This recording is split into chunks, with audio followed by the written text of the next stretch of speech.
Monsieur le préfet, cette visite, c'est l'occasion de se rendre compte, le tourisme change. Aujourd'hui, vous prenez conscience que les logements ne sont peut-être plus adéquats et adaptés au tourisme moderne? D'abord, je remercie Monsieur le maire d'Agde de m'avoir invité une nouvelle fois dans le territoire de sa commune. Effectivement, on a consacré cette visite au sujet du tourisme, à la réhabilitation d'une station balnéaire. À Agde, il y a le Cap d'Agde. Le Cap d'Agde, c'est une des stations balnéaires de la mission Racine. C'est une station qu'on aime, c'est la première station de France en termes de fréquentation. Il faut quand même se rappeler les chiffres, 300 000 personnes qui viennent ici chaque été. Il y a des enjeux particuliers dans cette station. Le premier, c'est que cette station puisse vivre toute l'année. On en a parlé avec Monsieur le maire. Il y a quelques années, vous savez, on parlait des ailes de saison. On n'aime plus trop ce terme-là. Je comprends que l'ambition de Monsieur le maire, c'est de faire en sorte que la ville vive toute l'année dans sa partie Cap. C'est très important. Puis ensuite, vous le voyez bien, on est là sur un urbanisme qui, parce que tout cela a été construit à partir du début des années fin 60, début des années 70, a vieilli, qui ne correspond peut-être plus tout à fait en termes de type de logement, également en termes d'isolation par exemple et d'adaptation au changement climatique, au goût que peuvent avoir nos concitoyens. Et donc si on est là ensemble aujourd'hui, c'est pour réfléchir à cela, parce que Monsieur le maire a des ambitions pour sa ville, et c'est très bien quand un maire a des ambitions pour sa ville, et moi je suis venu écouter cela. Les projets à la fois très ambitieux et très concrets qui existent ici, avec l'idée de voir comment l'État peut les accompagner.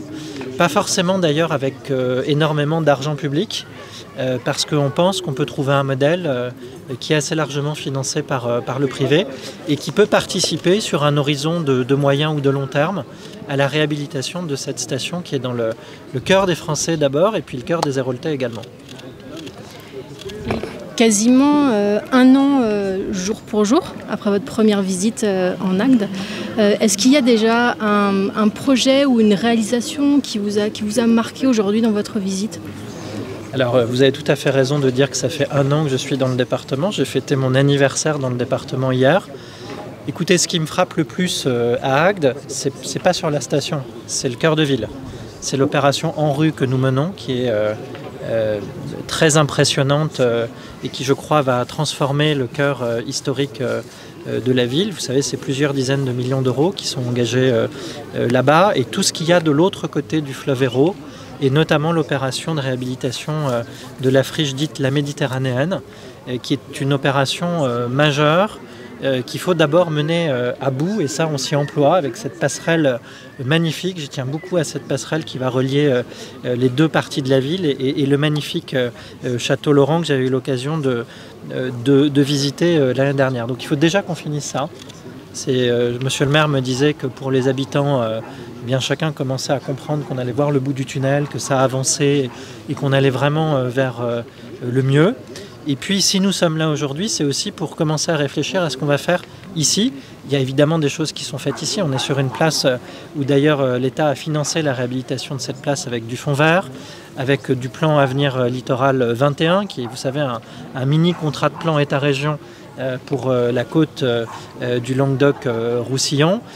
Il y a une partie de la ville qui a déjà été requalifiée et du Cap d'Agde. Maintenant, l'idée, c'est de regarder comment on peut faire une opération d'ampleur ici en touchant au bâtiment et surtout en allant au-devant des besoins des copropriétaires. Il y a 30 000 logements ici, c'est majeur pour le département, 30 000 logements au Cap d'Agde, des copropriétés dont on sait très bien que les propriétaires nombreux ne viennent pas forcément à l'année, qu'ils ne, excusez-moi de l'expression, mais qui ne roulent pas forcément sur l'or, qui se posent, je crois, des questions tout à fait cruciales, voire même cruelles sur la réhabilitation de leur logement, notamment lorsqu'on est face aux coûts énergétiques et qu'il faut isoler. Et je crois qu'au niveau de la puissance publique, que ça soit mairie, communauté d'agglomération, État, on se doit de réfléchir à ces questions-là.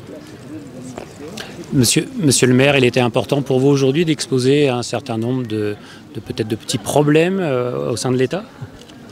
Pas uniquement des problèmes, comme Monsieur le préfet l'a indiqué, des idées, des projets, des ambitions pour notre commune et pour notre territoire.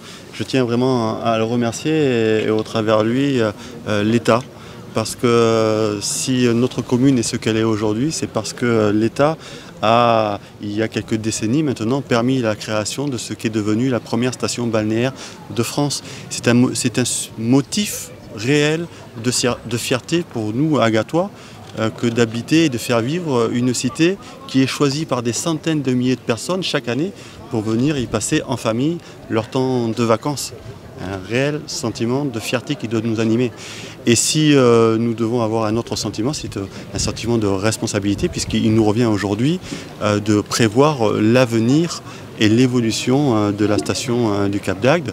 Donc vous savez que hier ont commencé les travaux des rencontres des acteurs du tourisme. Aujourd'hui même, au moment où nous nous parlons, des acteurs du tourisme sont réunis à Avias et à Pézenas pour continuer ces travaux.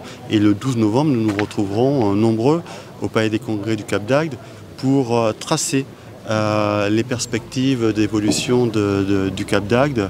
Elles doivent être ambitieuses pour notre économie, elles doivent être ambitieuses pour notre environnement, elles doivent être ambitieuses pour l'histoire que nous allons essayer modestement mais très sérieusement d'écrire dans les rôles qui nous incombent aujourd'hui pour que demain ce petit bout de territoire de notre beau pays soit encore plus agréable à vivre pour toutes et tous, habitants à l'année ou bien amis touristes.